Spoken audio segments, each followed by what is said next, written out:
Hi crafters, today I have a fun video for you where I combine Copics and colored pencils for a different kind of an effect. I picked this technique up from my crafty friend Marika Rahtu from Finland, and I wanted to give this a try. I'll be using the Persian motifs by Altenew, one of my favorite floral stamp sets, and I'll also be using the matching dies for this stamp set. Now I started out by creating a panel that has this structured paper. It has a linen structure, and I just wanted to do this for some additional effect because I thought that would turn out nicely. I'm going to be using this die by Pretty Pink Posh. You can use any kind of die that you like, and I'm just putting down a pencil line here where I want to cut it later on. And now I'm placing my die here, and what I want to do is partial die cutting. Now, you might be wondering, what is partial die cutting? That means you're only cutting a portion of the die. What I'm doing here is I'm lining up the die so that the lowest part of this rounded arc is where up to where I will be cutting. So I will only be cutting what is between the cutting plates. That is where the pressure is applied. And you can see here that it actually worked out rather nicely. Not completely exactly, but I can still work with that. Now I want to cut from the top towards where my floral image begins. So I'm putting the card or the panel onto my cutting plate so that the pressure will only be right there. I'll be showing it to you. So I'll only be cutting here because that's where the pressure will be.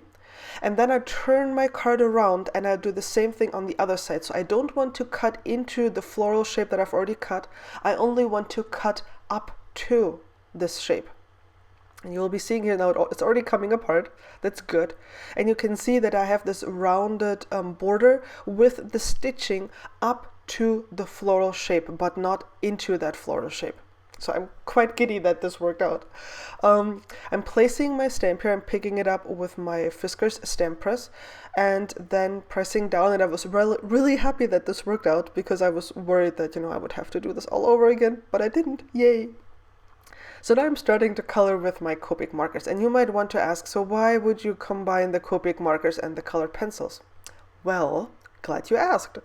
I find that I oftentimes can apply more detail with the pencils than I can do with the Copic markers. I don't know why, it's just the way it works for me. And I found that when you put down the color first with your Copic markers, you have a base color down. So I even have a little bit of shading there. You could even leave it this way if you want to. But I only wanted to have like a base color already down so that I can now go in with my pencils and apply some details. And at first you will be like, wait, what detail are you talking about? I can't see anything. Wait for it. I started out with a lighter color, but then realized I needed a darker brown to add some detail to the leaves of this flower, or to the petals of this flower. So I'm doing this and then I'm blending it out with a lighter color. And I personally think I wouldn't have been able to do this with my Copic markers. At least I don't feel I'm good enough to do this.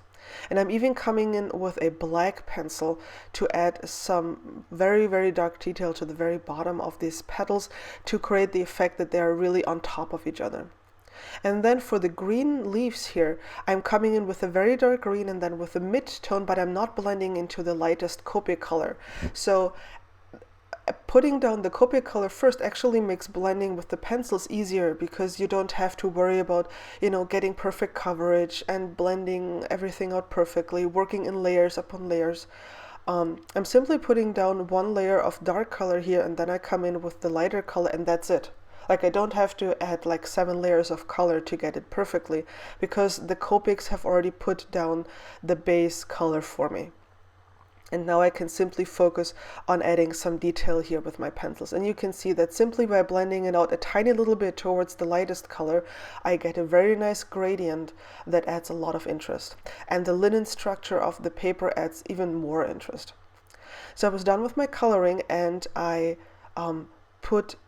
basically cut a piece of paper that I covered with double-sided adhesive and adhered this behind this panel. And now I'm sprinkling some glitter on top of the exposed adhesive. I should have done this before I adhered it. I really didn't think on that part. But I just wanted to have like a glitter border. And then I grabbed a background stamp. I think this one is by Impression Obsession, and it just gives you a nice splatter effect. That's all I wanted. I didn't want my background to be completely, or the card base to be completely white, because I have trouble with white space. I can't, like, I want to, but I can't. So here's my sentiment.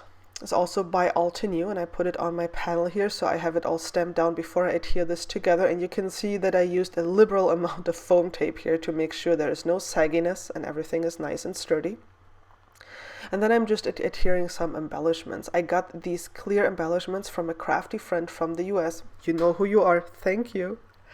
And they are just perfect because they're not as intense as enamel dots, but they still add a little bit of interest. And of course I had to use my Stardust gel pen to add some dots around these embellishments for additional interest.